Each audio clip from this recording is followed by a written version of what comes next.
last night on The Bachelor.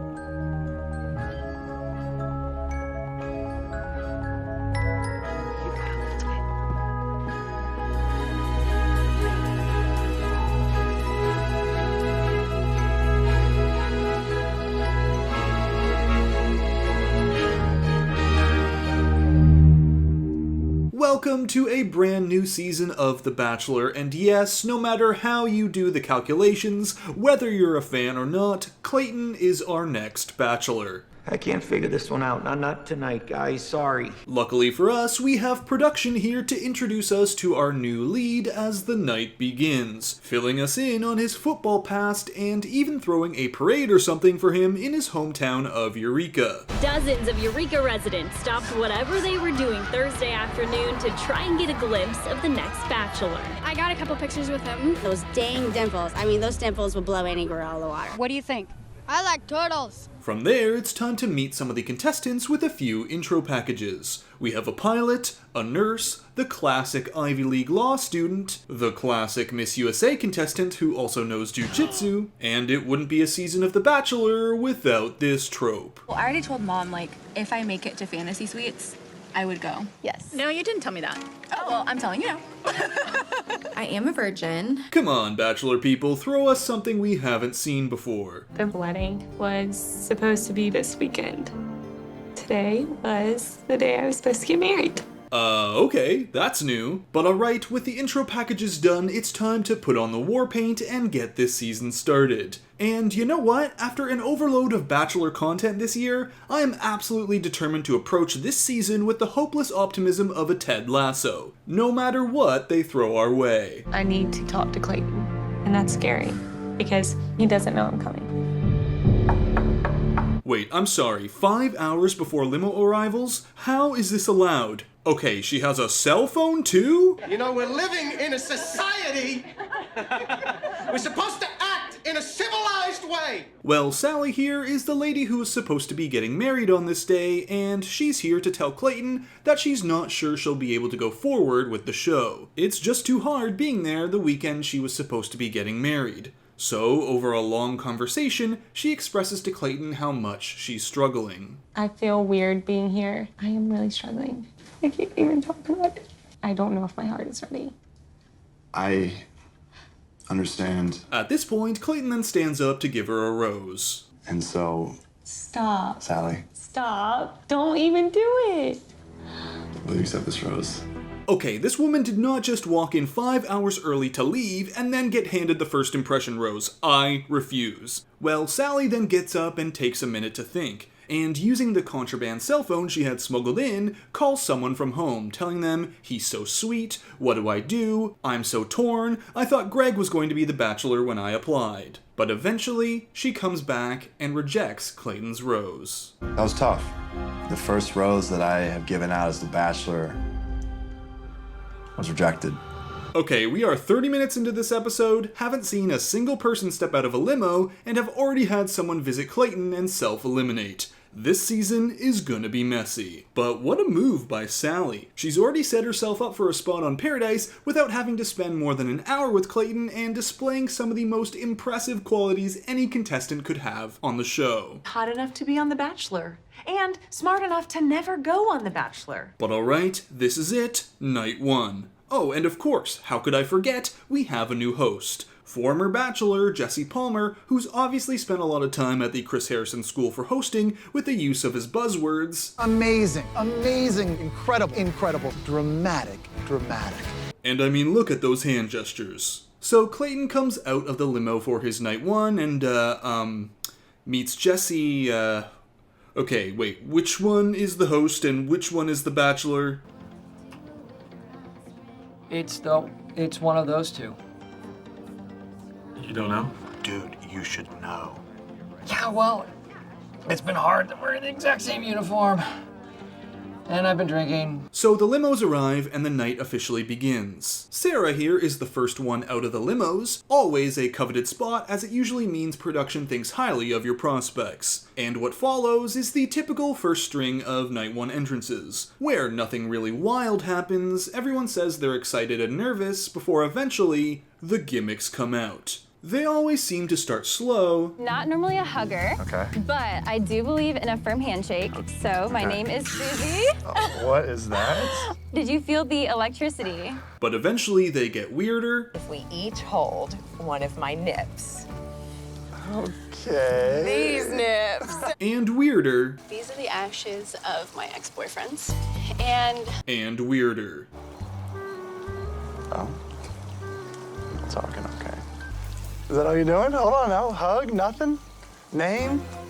I'll find out when I get inside. Alright, Silent Girl was my absolute fave. Bold move. I mean, she has no chance, but I appreciate the content. Jane here then comes out claiming to be a cougar. I've been called a cougar once or twice, but I like to consider myself vintage, like a classic car. Okay. 33? Really? You know what, with the history of the show, it was probably one of the casting directors who called her that. Then, a real cougar comes out. I'm here for the other bachelor. You know, the older senior bachelor. Oh. So I feel like I'm in the wrong place. Why do they keep teasing the Seniors Bachelor show but give us nothing? Come on. After that, we get a recreation of the big fire truck, little fire truck entrances from Michelle's season. However, this time, it's all a setup to introduce a new season villain, Shanae. I mean, she really just ruined another girl's entrance.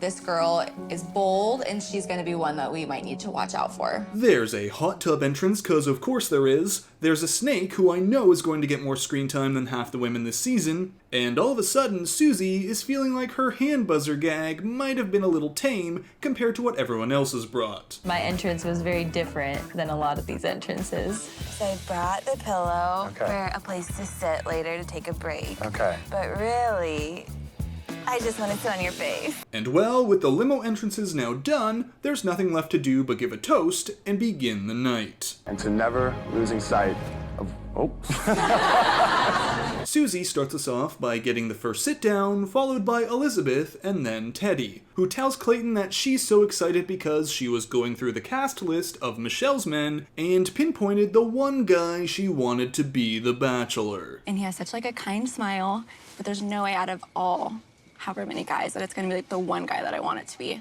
And she was like, just wait and we'll see. And then a couple days later, it was the guy I showed her, which is you. Wow, even Clayton can't believe it. How much you want to bet her sister's at home right now going, nah, it was Brandon she pointed to, but I won't say anything in case she makes it to hometowns. So at this point, Clayton's like, she actually came on the show hoping just for me. Time to lock it down. So far, so good. yeah, a little bit more than that. Alright, we have the first kiss of the season, and they kiss a lot. Like, for a long time. Like, a lot of shots of them kissing. And it goes on for so long, the entire gang spots them. Oh my god. They're kissing. Okay. Oh no, no, no. They're definitely kissing. Oh, I'm sad. Someone stop them. And this sets off the domino effect of kissing, as, one after the other, both Clayton and the women are making their moves. Add to that the pressure of a first impression rose being brought out, and ladies are beginning to get nervous. Well, except for some. I'm gonna get that first impression rose. I won. Okay, I hate that's to it? bring it to you. Whoa, I thought we played it like... It's I want to fine. argue. But when Claire here gets interrupted by Mara, all of a sudden she's not feeling this process anymore. Did you talk to him? Uh-huh. How did it go? Not the vibe. What? No. What do you mean? Well, these ladies are shocked. How could she not be into Clayton? Meanwhile, Claire is here saying stuff like, It was a catastrophe. The girl walked up and was like, hey, can I steal you? And I was like, go. He sucks. I would eat him and spit him out. Did you talk to him? Yeah, I hated it. alright, what are the odds that Claire was one of the people whose tweets were featured at Michelle's after the final rose? Well, this has outraged the group. So much so, we're already getting a sit-down to snitch conversation, and it's only night one. What exactly was she saying? I mean... She was like, oh, I hate him. I hate him. I don't know. Oh my god. Yeah, I mean, that's a strong word. So Clayton pulls Claire aside, and she says she, like, doesn't hate him, I guess. And honestly, like, I think you're I don't hate, like, it's not, no, what the hell? I don't hate anybody. I hate him, I don't know. And then Clayton sends her packing. Yikes, 2 women have basically already self-eliminated and we haven't handed out the first impression rose yet. So Clayton rounds up the troops and asks, is there anyone else here who hates me? 'Cause that would be good to know. Now, to finish off the evening, Clayton has 2 final sit-downs with Genevieve and then Rachel that both go really well, but when it comes to that first impression rose, there's someone else he has on his mind. Teddy, can I talk with you? It's Teddy who's getting the first rose. And let's just forget about that one he tried to hand out earlier. Totally doesn't count, right? Oh, never mind, doesn't matter, they're back to making out. Well, with that business done, it's now time for the first rose ceremony of the season. And as rose after rose is handed out, the storyline for this rose ceremony is whether or not this lady who got very little screen time will be getting a rose over all the other ladies who got very little screen time.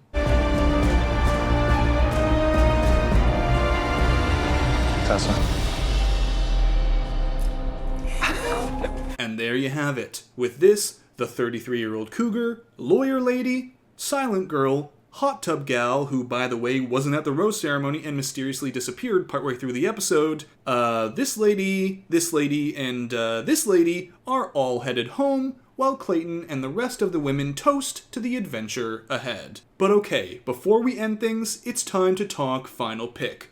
Who's my prediction for winning Clayton's heart and nabbing that final rose? The person I'm selecting is Pilot Rachel. And in the top 4 with her, in no particular order, will be Gabby, Teddy, and the most interesting pick of all, Susie. I'll lay out all the details on why I think Rachel's the frontrunner, and why Susie is an interesting pick and maybe the next Bachelorette in the preview breakdown for Clayton's season tomorrow. So keep your eyes peeled for that. It's looking to be a messy and truly dramatic season ahead of us. So that's it for this Night 1 recap of the Bachelor Clayton season. Thanks for watching, and if you enjoyed the video, be sure to give it a like and subscribe for more. Like I said earlier, the preview breakdown for the season will be out tomorrow, so until then, Bachelor Fantake, out.